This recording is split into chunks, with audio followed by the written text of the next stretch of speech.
ভাষণটা দিচ্ছ, মু শুনছি। এবার চুপটা যাও কিনা। মু কিন্তু এই আচারি বড়িটা খেয়ে বড়টা হয়েছি। ঠিক আছে, মু মানছি যে কলকাতা শহরটাতে সকল কিছুটা পাওয়া যায়, কিন্তু মাসির বানানো এই আচারটা আর মোর মার বানানো বড়িটা কিন্তু পাওয়া যায় না। আর তোমরা যে জিনিসটা বলছো, সে জিনিসটা যে মোর কাছে কতটা দামি সেটা মুই জানি।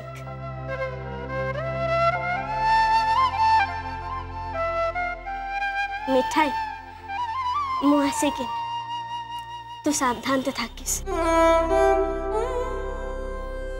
আর একটু কথা, মোর বাপ মাটোর তো কোনো ছিলাটো লাই, আর একটু মেয়ে আনছে, আর মেয়াটো যে এত দূরতে থাকে যে তাদিগের কোনো কামটাতেই আসে না।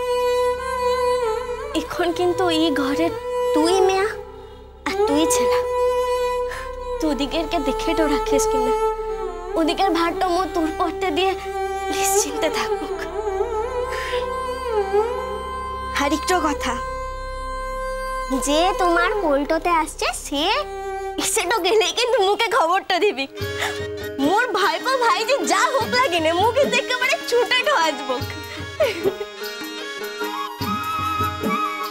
তোমার ভাইপো ভাইজি আর আমার কি? ভাগনা বা ভাগ্নি আমার, মামা হব বুঝলে, মামা। হ্যাঁ,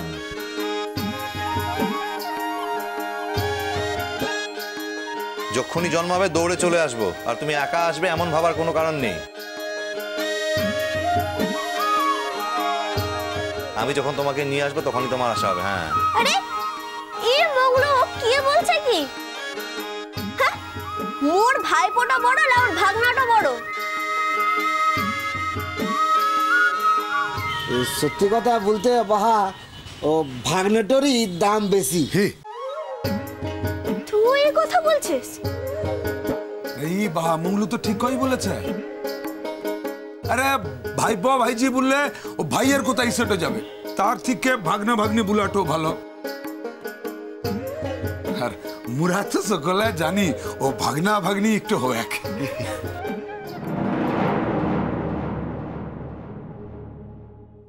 থাক বিটিয়া, বেশি দেরি করিস না মা, তাড়াতাড়ি আসিস কেনে। মু জানি তোমাদিকে সংসার আনছে, আগু তো যেরকম মন চাইলেই আসতে পারতে, এখন পারবিকলা। কিন্তু বিটিয়া, মু তো মা, মার মন মানতে চাইলা রে। আসিস কেনে তাড়াতাড়ি। তোমরা চিন্তা করো না কঙ্কা, আমি কথা দিচ্ছি, যেমন দায়িত্ব নিয়ে বাহাকে নিয়ে যাচ্ছি, আমি যখন আসবো আবার নিয়ে আসবো। আমি বুঝতে পারি আমি যেমন বাহাকে ছাড়া থাকতে পারি না, তোমাদের পক্ষে বাহাকে ছেড়ে থাকা কতটা কষ্টকর। বাহা তো আমাদের সকলের প্রাণ, আমাদের সকলের জীবন শক্তি। ওরচে বাবু, এবার তো মোদিকে রাগাইতে হবে, এগুলা কি? এই জমাই চল কেনে, মোরা তোকে ও বড় রাস্তা পর্যন্ত কাগাই দি। হ্যাঁ চলো। এক মিনিট, ফোনটা ধরে নি। এই দেখো, সাঁঝবা দিদি ফোন করেছে, হয়তো জানতে চাইছে আমরা বেরিয়েছি কিনা। হ্যাঁ বলো সাঁঝবা দিদি।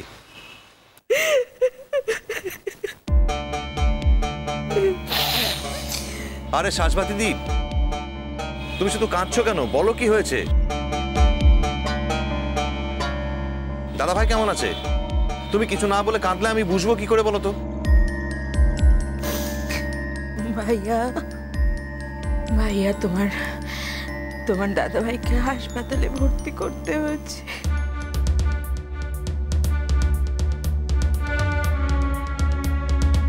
কবে, কখন, কোথায়, কি হয়েছে দাদা ভাই? আরে বলো কি হয়েছে? পলাশবনি থেকে ফেরার পরই জানো খুব অসুস্থ দেখাচ্ছিল। এতটা রাস্তা গাড়ি চালিয়ে গেছে, এসছে তো, তুমি তো জানোই কারুর কথাই শোনে না। ও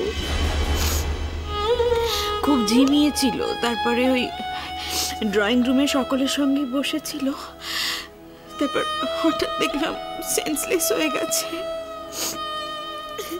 তারপর গিয়ে দেখি দ্রুত দ্রুত প্রেশার ফল করছে,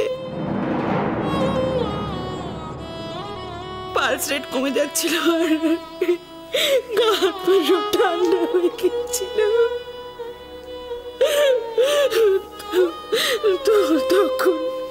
তখন হাসপাতালে ভর্তি করতে হয়েছে। আচ্ছা এখন কেমন আছে বলো তো, বলো। তোমার দাদা কোমায় চলে গেছে ভাইয়া। তোমার এত লড়াই করে ফিরিয়ে এনেছি, এবার আর বোধহয় পারলাম না জানো, এবার বোধহয় হেরেই গেলাম। দেখো শাশবা দিদি, এমন নেগেটিভ কথা বলতে নেই। আরে এর আগে অনেকবার এরকম ক্রাইসিস হয়েছে আর প্রত্যেকবার আমরা ওভারকাম করেছি, এবারও পারবো, তুমি বিশ্বাস রাখো। আর এরকম ভাবে সাহস হারিও না। আমি আসছি এক্ষুনি, রাখো। বাবু কি হয়েছে? বড় দাদা বাবুর ফেরসুক্ত হলো, শুধুমাত্র মন লিখে হলো। মুখে দেখা দরকারটা কি ছিল বলতো? আসছে গাড়িটা চালানোর কি দরকারটা ছিল? সকল কিছু মন লিখে হলো। বাহা, এরকম বলতে নেই। আর তুমি তো দাদাভাইকে চেনো, এরকম একটা খবর শোনার পর দাদাভাইকে আটকে রাখা যেত? আসতোই আসতো।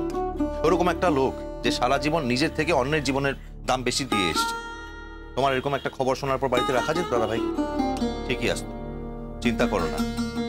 আসলে ক্লান্ত হয়ে পড়েছে, একটু এক্সাজারেশনটা বেশি হয়েছে, তাই একটু অসুস্থ হয়েছে। আমি ঠিক জানি দাদাভাই ভালো হয়ে যাবে, ডোন্ট ওয়ারি। উঠছি বাবু, আর সময়টা নষ্ট করিস না, তাড়াতাড়ি চল কিনে।